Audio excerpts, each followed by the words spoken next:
আসসালামু আলাইকুম। আর দুদিন পরেই শুরু হতে যাচ্ছে পবিত্র রমজান মাস। রমজান মাসে ইফতারিকে কেন্দ্র করে আমরা নানান ধরনের খাবারের আয়োজন করে থাকি। এর মধ্যে অনেক খাবারই পেঁয়াজ বেরেস্তা অপরিহার্য। আগে থেকে বেরেস্তা তৈরি করে রাখলে সময় যেমন বেঁচে যাবে, তেমনি খাবার রান্নায় ঝামেলাও কম হবে। আজকের ভিডিওতে শেয়ার করব পারফেক্ট পেঁয়াজ বেরেস্তা রেসিপি। সেই সাথে থাকবে সকল টিপস, যে টিপসগুলো ফলো করলে পেঁয়াজ বেরেস্তা দীর্ঘদিন পর্যন্ত ভালো এবং মুচমুচে থাকবে। তো চলুন শুরু করা যাক।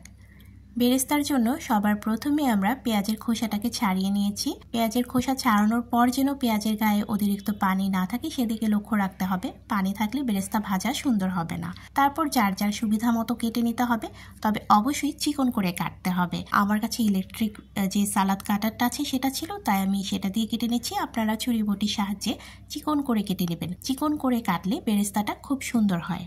আর দেশি পেঁয়াজ নেওয়ার চেষ্টা করবেন। দেশি পেঁয়াজ দিয়ে বেরেস্তা করলে কালারটা যেমন সুন্দর হয়, তেমনি খেতেও খুব সুস্বাদু হয়। পেঁয়াজগুলো কাটা হয়ে গেছে, এখন চলে যাচ্ছি পরবর্তী ধাপে।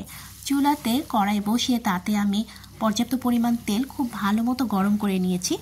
এটা অবশ্যই মনে রাখবেন, তেলটাকে খুব ভালো মতো গরম করে নিতে হবে। তারপর মিডিয়াম টু হাই হিটে পেঁয়াজগুলোকে ভেজে নিতে হবে। এখানে একটা টিপস শেয়ার করি। অল্প গরম তেলে যদি পেঁয়াজটাকে ছাড়েন তাহলে পেঁয়াজটা অনেকটা তেল শুষে নেবে আর বেরেস্তাটা ভালো হবে না, কেমন তেল তেলে ভাব থেকে যাবে। এখন হচ্ছে ধৈর্যের পালা।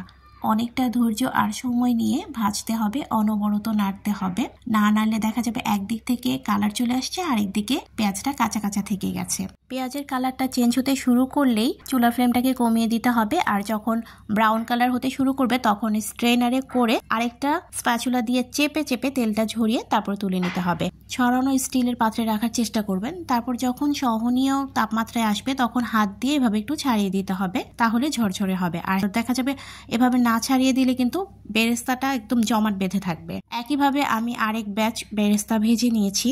দ্বিতীয় ব্যাচ ভাজার আগে তেলটাকে আবারও গরম করে তারপর পেঁয়াজটা ছাড়তে হবে। দীর্ঘ সময় পর্যন্ত পেঁয়াজ বেরেস্তা মুচমুচে রাখতে চাইলে আপনারা ভাজার সময় খুব সামান্য একটু চিনি দিতে পারেন, তবে খুব বেশি দেওয়া যাবে না। খুব বেশি দিলে বেরেস্তাটা মিষ্টি হয়ে যাবে।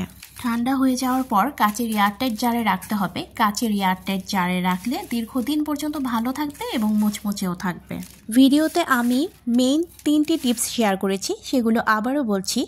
1. বেরেস্তা ঠান্ডা হয়ে গেলে এয়ারটাইট জারে সংরক্ষণ করতে হবে। 2. ভাজার পর অতিরিক্ত তেল ভালোভাবে ঝরিয়ে নিতে হবে। 3. বেরেস্তা ভাজার সময় একটু চিনি অ্যাড করলে এটি দীর্ঘ সময় পর্যন্ত মুচমুচে থাকবে। আশা করি আজকের ভিডিও এবং টিপস আপনাদের ভালো লেগেছে। এতক্ষণ যারা সাথে ছিলেন সবাইকে অসংখ্য ধন্যবাদ। আজ বিদায় নিচ্ছি। সবাই খুব বেশি ভালো থাকবেন। আল্লাহ হাফেজ।